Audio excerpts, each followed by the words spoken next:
Hi and welcome back for another Food Favourites video. This time it's my July 2016 Food Favourites.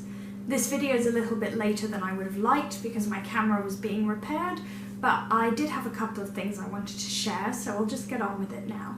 My first favourite item is my cookie press, and this is an OXO cookie press, and basically all cookie presses are designed to push through soft biscuit or cookie dough through a decorated disc, which results in cookies with elaborate or intricate designs and shapes, and you can produce them very quickly and consistently because you're just doing it through the cookie press rather than by hand.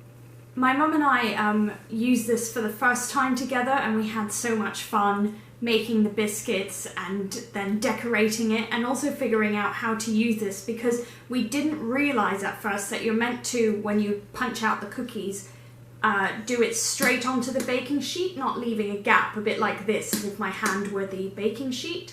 And we were starting to do it from above, which extrudes the dough through the press rather than resulting in a cookie.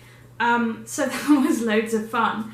And we particularly like the teddy bear decorative discs, which made cookies in the shape of little bears, and then we decorated them with sprinkles. It was very childish, very fun. But we also like the bunch of flowers, which is here, which is very, very intricate and wouldn't really be something you could do by hand without a cookie press.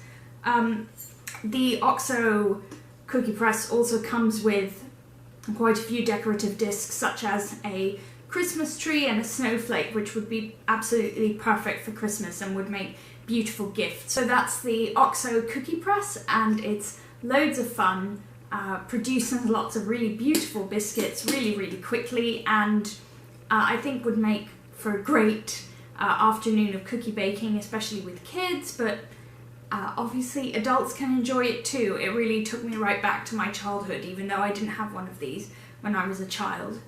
I used the recipe for the biscuits from Frances Quinn's book, which I think is called Quintessential Baking. She was a winner of the Great British Bake Off. My second food favourite is a restaurant, and it's La Taparia in Tooting. It's a Spanish tapas restaurant, as you might have guessed from the name.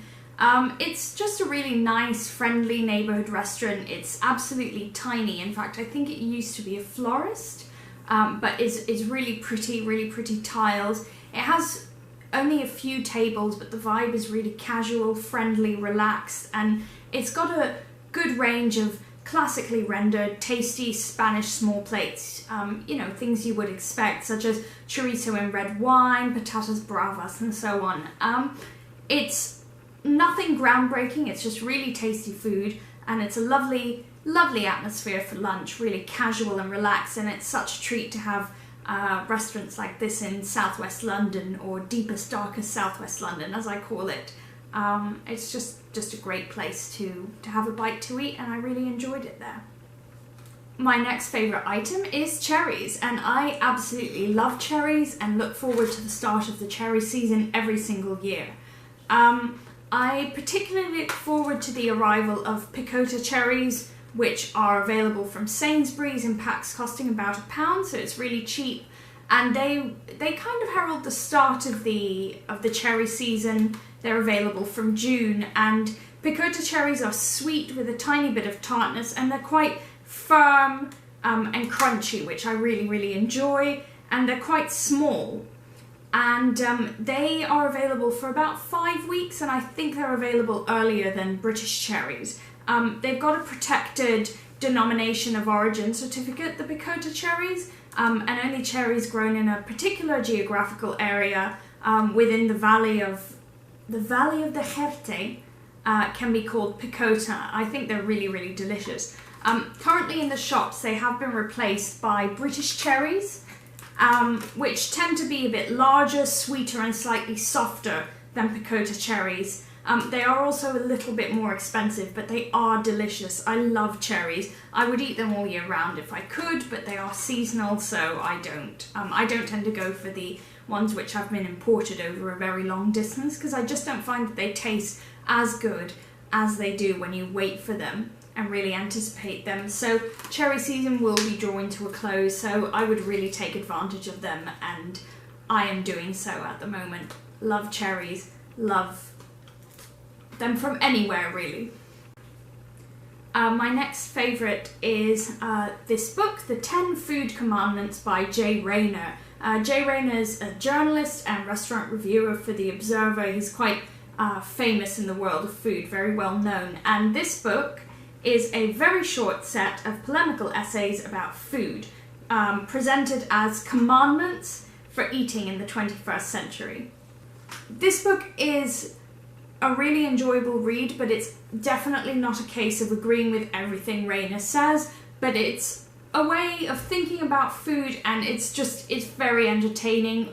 Rayner is a really good writer. Sometimes he comes across as a little bit self-satisfied, and maybe he's a bit brutal and unequivocal in some of the things he says, but his chapters are snappy, they're breezy, they're enjoyable to read. This is a very small, slim book, and I found it absolutely perfect for the tube. It was very digestible and just very enjoyable, even if I wasn't agreeing with literally everything. And that is The 10 Food Commandments by Jay Rayner, and this is published by Penguin, and it's about £6 if you buy it in the shops, which is really good for even for a paperback these days. I would recommend it. I thought this was going to be short and sweet, and indeed we're now at my final food favourite for the month of July, and it's Lindt Lindor chocolate. I try not to buy and eat too much chocolate actually, but sometimes a craving just can't be denied, and when I do have a craving for chocolate, I prefer eating milk chocolate.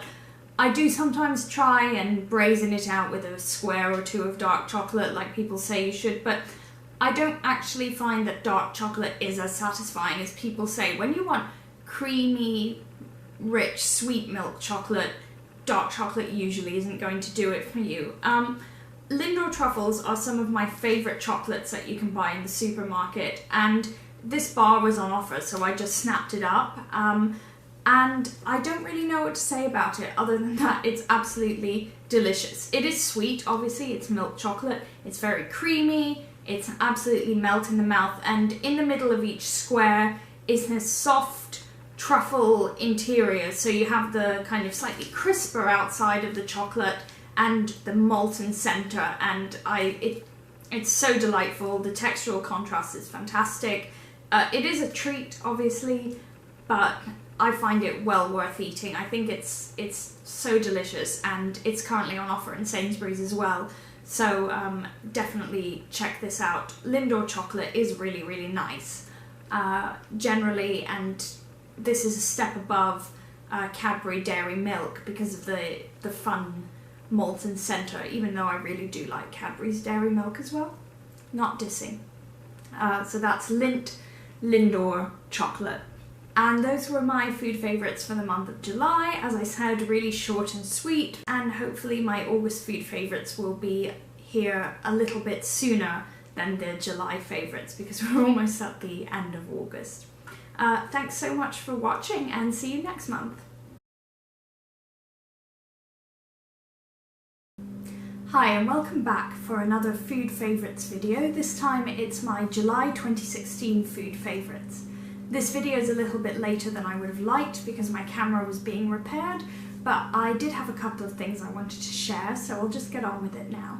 My first favourite item is my cookie press, and this is an OXO cookie press, and basically all cookie presses are designed to push through soft biscuit or cookie dough through a decorated disc, which results in cookies with elaborate or intricate designs and shapes. And you can produce them very quickly and consistently because you're just doing it through the cookie press rather than by hand. My mum and I used this for the first